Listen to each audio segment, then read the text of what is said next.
미국 현대차 LG에너지솔루션 배터리 공장 건설 현장 단속으로 구금됐다가 석방된 우리 근로자들이 오늘 귀국합니다.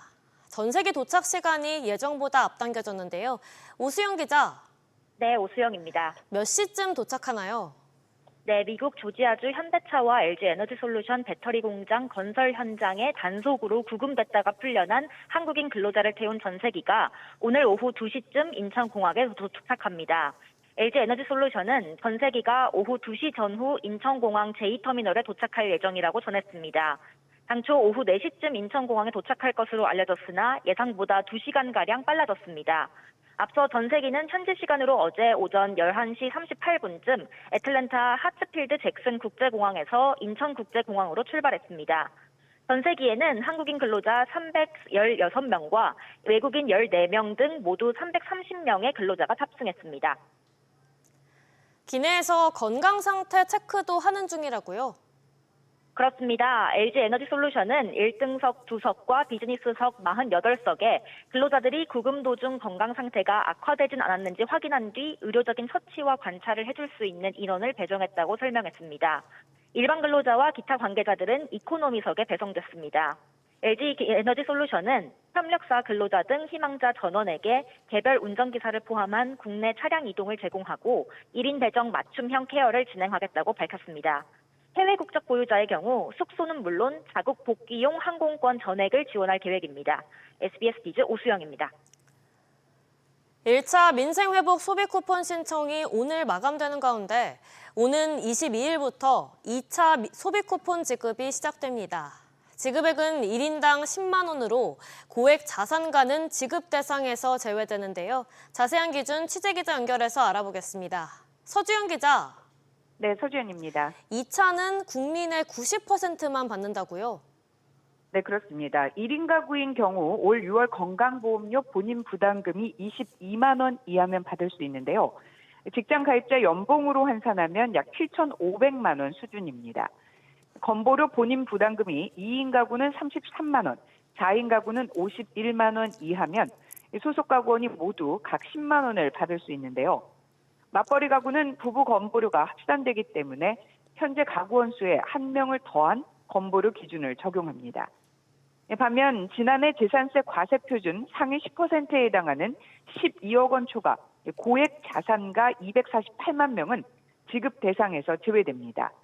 1주택자를 기준으로 공시가격 약 26억 7천만 원 선이고 금융소득 기준으로는 보유예금 10억 원 수준입니다. 대상 여부인지는 어떻게 확인하고 또 신청은 어떻게 하면 될까요? 네, 국민비서 민생회복 소비쿠폰 안내 서비스를 신청하면 오는 15일부터 해당 여부를 미리 확인할 수 있습니다. 오는 22일 오전 9시부터 10월 31일 오후 6시까지 신청이 가능하고 1차와 마찬가지로 신용 체크카드, 지역사랑 상품권, 그리고 선불카드 가운데 선택해서 지급받을 수 있습니다. 한편 정부의 1차 소비 쿠폰 신청은 오늘이 마감으로 오후 6시 이전에 신청해야 지원금을 받을 수 있습니다. SBS 비즈 서주연입니다. 직접적으로 제품 가격을 올리는 대신 용량을 줄이는 이른바 슈링크플레이션이 확산되는 분위기입니다. 어제 농협 모구촌의 치킨 프랜차이즈 또레오레가 닭고기의 크기를 줄였다는 소식 전해드렸는데요. 이어 교촌치킨도 순살의 중량을 줄이고 부위도 혼용하는 것으로 나타났습니다. 정대한 기자. 네, 정대한입니다. 교촌도 치킨의 중량을 줄였다고요? 네, 교촌은 어제부터 순살치킨 메뉴의 용량을 기존 700g에서 500g으로 200g, 약 29% 줄였습니다. 뿐만 아니라 닭다리살만 쓰던 것을 앞으로는 일부 닭가슴살도 혼합해 사용하기로 했습니다. 중량과 부위는 변동이 있지만 가격은 그대로 유지하는데요. 중량당 가격으로 환산하면 사실상 40% 가격을 올린 셈입니다. 교촌은 이번 변동 사항에 대해 소비자 공지 등 별도의 안내도 하지 않아 논란이 일고 있습니다. 치킨업계에서 이 같은 슈링크플레이션이 확산되는 조짐이 보이고 있죠? 네, 올해 들어 BHC, 교촌 등 권장 소비자 가격보다 배달 가격을 높여받는 이중 가격제가 치킨업계 전반으로 확산하고 있는 가운데 가격 인상에 대한 소비자들의 반감이 크자 가격을 올리는 대신 중량을 줄이는 슈링크플레이션이 확산될 조짐이 나타나고 있습니다. 농협 모구촌이 운영하는 치킨 브랜드 또레오레도 지난달 21일부터 치킨에 쓰이는 닭고기의 호수를 기존 11호보다 약 100g 적은 10호로 변경했는데요. 정부는 지난해 8월부터 용량을 줄이고 이를 소비자에게 알리지 않으면 과태료를 부과하고 있지만 고지 대상은 커피, 초콜릿 등 가공식품과 샴푸, 린스 등 생활용품 등으로 한정돼 있습니다. 이에 치킨 등 외식업계가 규제 사각지대에 놓여 있다는 지적이 나오고 있습니다. SBS 비즈 정대한입니다. 최근 유튜브나 인스타그램 등 SNS를 통해서 쇼핑 많이 하실 텐데요. 각별히 잘 살펴보고 구매하셔야겠습니다. 결제는 했는데 물건은 오지 않고 심지어 판매자와 연락도 되지 않는 등 사기 피해가 늘고 있습니다. 취재기자 연결해서 자세히 알아보겠습니다. 신채영 기자. 네, 신차원입니다. 먼저 이 SNS 쇼핑 피해가 구체적으로 어떤 수법으로 이루어지나요? 네, 한국소비자원에 따르면 SNS 라이브 커머스 관련 소비자 민원이 매년 증가하며 올해 상반기에만 140여 건, 지난해 같은 기간 대비 2배 넘게 늘었습니다. 피해 유형은 환불과 취소 같은 청약철의 거부가 절반에 달했고 뒤이어 품질과 계약 불이행 순이었습니다. 일례로 지난 6월 한 소비자는 SNS 라이브 방송을 통해 밍크코트 3벌을 451만 원에 구입했다가 사이즈가 맞지 않아 반품을 문의했는데 판매자 연락이 두절됐습니다. 그런데 이렇게 피해를 입어도 구제받기가 쉽지 않다고요? 네, 그렇습니다. 소비자원은 SNS 라이브 커머스는 채팅이나 음성대화 등을 통해서만 세부 정보를 확인할 수 있어 소비자 피해 발생 시 입증 자료를 확보하기 어렵다고 지적했습니다. 그러면서 상품 구입 전에 판매자의 통신 판매어 신고 여부와 사업자 등록번호, 환급 규정 등을 꼼꼼히 확인하고 상품 설명과 채팅 내용 등의 거래 내역을 캡처 녹화를 통해 확보해둘 것을 당부했습니다. 또 소비자원은 메시지와 댓글을 통한 주문은 피하고 가급적 현금보다 안전거래 서비스나 신용카드 할부 거래를 이용하라고 강조했습니다.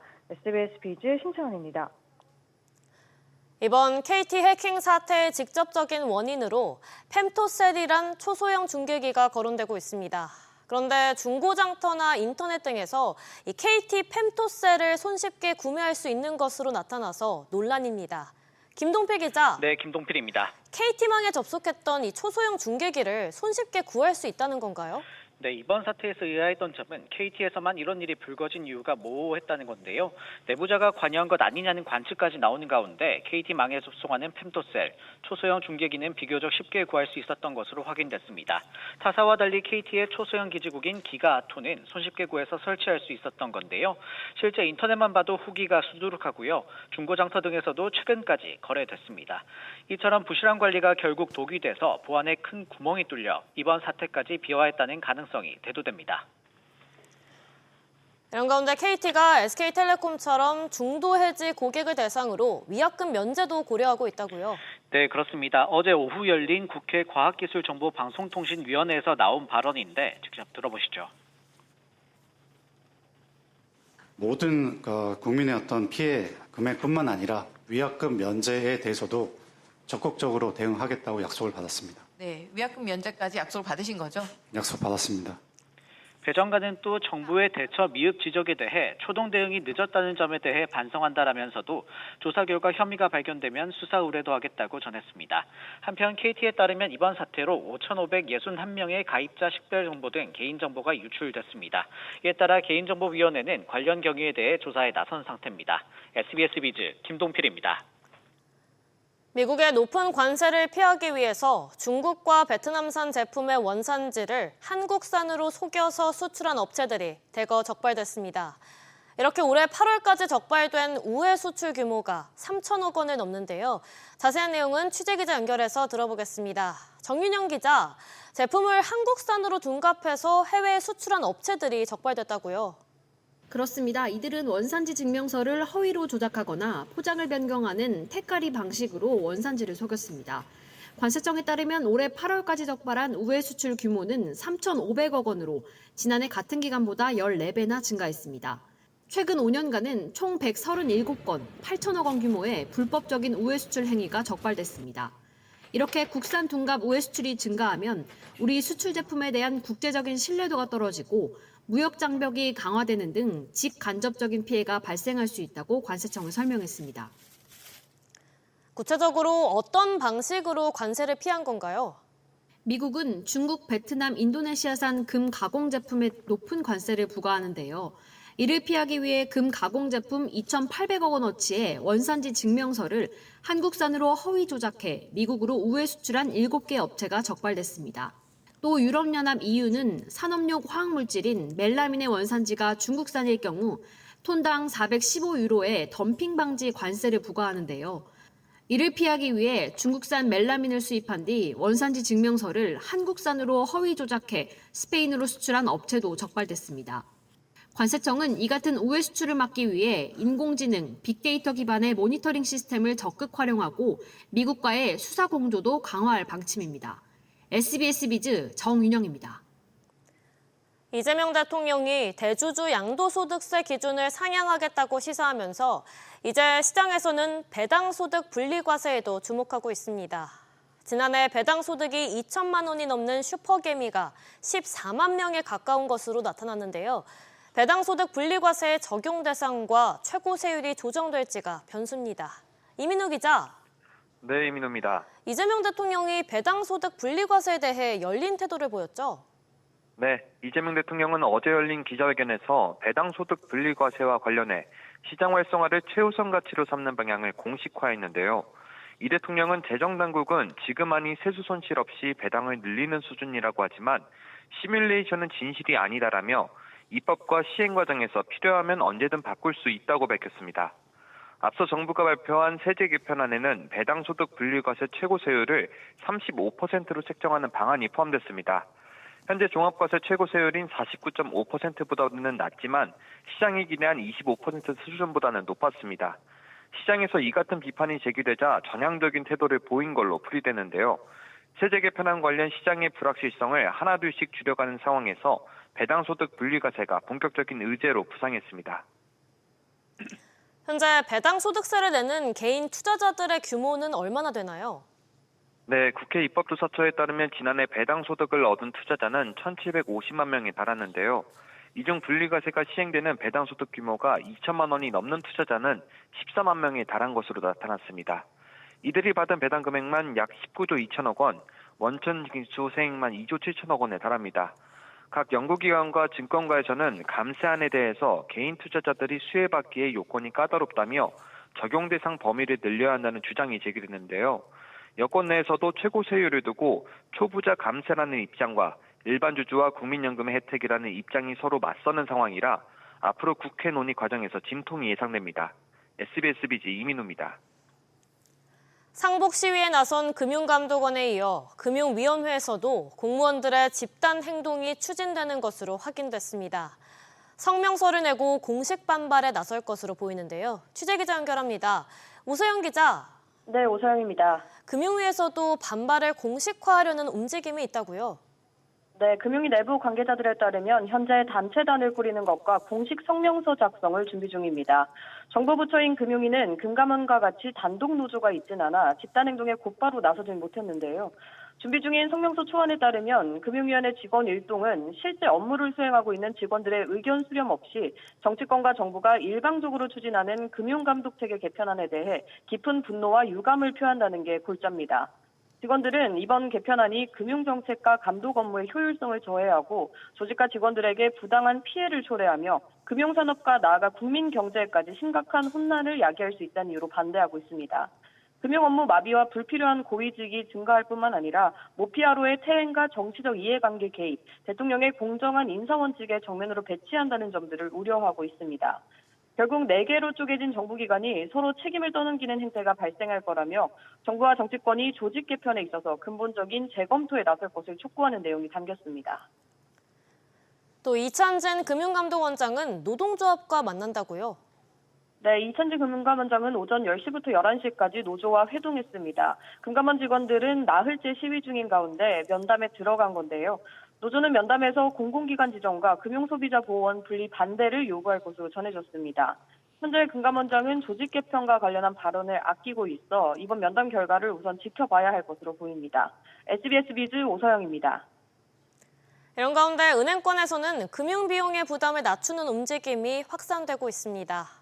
대출 중도 상환 수수료가 낮아지고 627 규제로 불가능했던 주택담보대출 갈아타기의 문턱도 낮아질 전망입니다. 이한승 기자. 네, 이한승입니다. 먼저 대출을 갈아타는 과정에서 부담이 됐던 게 중도 상환 수수료인데 그게 낮아진다고요? 네, 국민은행이 오늘부터 신규 보증서 대출과 일부 대출의 중도 상환 수수료율을 낮췄습니다. 변동금리의 경우 0.01%포인트, 그 외의 경우 0.02%포인트 낮아지는데요. 이는 은행이 산출한 중도 상환 수수료율을 소수점 셋째 자리에서 반올림하던 방식에서 버리는 방식으로 바꾸면서 인하된 겁니다. 예를 들어 은행이 산출한 중도 상환 수수료율이 0.575%인데 이를 반올림해서 0.58%를 받으면 실제 산출값보다 0.005%포인트를 더 받는 셈입니다. 이에 금융감독원이 실제 수수료보다 초과 부담하는 것을 금지하면서 산출 방식이 바뀌게 됐습니다. 농협은행도 지난 5일부터 수수료 계산 방식을 바꿨고 신한은행과 우리은행도 이를 바꿔 수수료를 인하할 계획입니다. 또 주담대 갈아타기의 문턱이 낮아진다는 건 어떤 의미인가요? 네, 금융당국이 지난 주말 추가 규제를 하면서도 1억 원 초과 주담대 증액 없는 대환을 허용했는데요. 627 대책으로 1억 원 넘는 대환 대출이 금지됐는데 수도권과 규제 지역 내 주담대 대다수가 1억 원 이상이어서 사실상 전면 중단에 가깝다는 평가가 있었습니다. 이에 이번에 보완책을 내놓은 건데요. 일단 우리은행이 오늘부터 1억 원 초과 주담대 대환을 허용하면서 포문을 열었습니다. 농협은행을 제외한 나머지 은행들도 당국의 조치에 맞춰 이번 달 내로 1억 원 초과 주담대 대환이 가능하도록 전산 개발을 준비 중인 상황입니다. SBS 비즈 이한승입니다. 국내 퇴직연금 시장이 400조 원대로 커지면서 금융권의 주도권 경쟁이 치열해지고 있습니다. 이런 가운데 인터넷 은행 중 처음으로 카카오뱅크가 퇴직연금 시장 진출을 준비하는 것으로 확인됐습니다. 최나리 기자. 네, 채널입니다. 금융권 매기 카카오뱅크가 퇴직연금 사업을 위한 채비에 나섰다고요? 네, 카카오뱅크가 인터넷 은행 중에서는 처음으로 퇴직연금 사업 운용을 위한 준비에 들어갔습니다. 카카오뱅크는 이달 들어 퇴직연금 사업과 관련한 채용을 시작했는데요. 퇴직연금 사업과 상품의 방향성 수립부터 시스템 전반을 관리할 전문가, 그리고 시스템 구축과 운영을 위한 개발자를 모집 중입니다. 퇴직연금 사업자로 등록하려면 금융위원회가 정한 일정 요건을 갖춰야 하는 만큼 전산 시스템 구축 등 사업자 인가 신청을 위한 준비 단계에 돌입한 겁니다. 카카오뱅크 관계자는 아직은 초기 사업 검토 단계라면서도 이용자의 모든 금융 니즈를 해소하기 위해 노력하고 있다고 설명했습니다. 그런데 카카오뱅크가 뒤늦게 퇴직연금 시장에 뛰어드는 이유는 뭔가요? 네, 퇴직연금 시장은 올 상반기 450조 원대로 급격히 성장 중입니다. 비이자 이익 확대를 꾀하고 있는 인터넷 은행에게는 새로운 먹거리 확보 차원에서 관심이 높을 수밖에 없는데요. 특히 카카오뱅크는 투자나 자산관리 서비스 영역을 확장하고 있어 퇴직연금 사업을 본격화할 경우 시너지를 낼 것으로 전망됩니다. 지난해 퇴직연금 실물 이전 제도 도입 이후에 증권사로의 머니무브로 금융사 간 퇴직연금 유치 경쟁은 더 치열해지고 있습니다. 소비자들의 퇴직연금에 대한 인식이 안정보다는 투자로 변화 중인 가운데 카카오뱅크의 사업 진입 시기에 시장이 주목하고 있습니다. SBS 비즈 최나리입니다. 구금됐던 우리 국민들이 귀국하는 날, 도널드 트럼프 미국 행정부가 우리나라를 향한 관세 압박을 재개했습니다. 한미 관계에 다시 먹구름이 끼고 있는데요.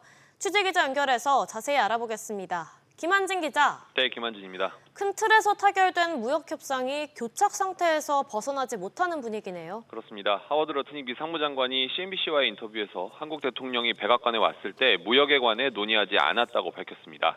워싱턴에서 문서에 서명을 하지 않았다며 근거를 들었는데요. 러트닉 장관은 한국이 일본을 보고 있다고 생각하는데 일본은 계약서에 서명을 했다고 비교하며 유연함은 없다고 선을 긋기도 했습니다. 그러면서 한국은 미국과의 협정을 받아들이거나 아니면 부과된 관세를 내야 한다고 말했는데요. 러트닉 장관의 발언은 3,500억 달러, 우리 돈 약 486조 원 규모의 대미 투자의 구성과 방식, 수익 배분 등을 미국의 요구대로 수용해 최종 서명하지 않으면 상호 관세를 현재 한미 합의에 따라 인하된 15%가 아닌 당초 책정한 25%로 부과한다는 위협으로 해석됩니다. 오늘이 이제 미국에 구금됐던 우리 근로자들이 귀국하는 날인데 이렇게 한동안 뜸했던 관세 압박을 다시 재개한 배경은 뭔가요? 네, 이번 구금 사태가 향후 한미 관계에 부정적으로 작용할 수 있다는 분석이 전문가들 사이에서 제기됩니다. 이번 사태를 계기로 한국이 미국에 더 강경한 태도를 보일 수 있다는 건데요. 이재명 대통령도 어제 기자회견에서 이익이 안 되는데 왜 사인을 하냐며 한참 더 협상해야 한다고 언급했습니다. 현재 김정관 산업통상자원부 장관이 러트닉 장관 등을 만나기 위해 다시 급하게 미국으로 향했는데요. 협상 상대가 온다는 소식에 러트닉 장관이 협상에서 유리한 위치를 확보하는 차원에서 더 강경한 입장을 취했을 가능성이 있어 보입니다. 앞으로 한미 협상이 가시밭길을 걸을 것이라는 예상이 나오고 있습니다. SBS 비즈 김한진입니다.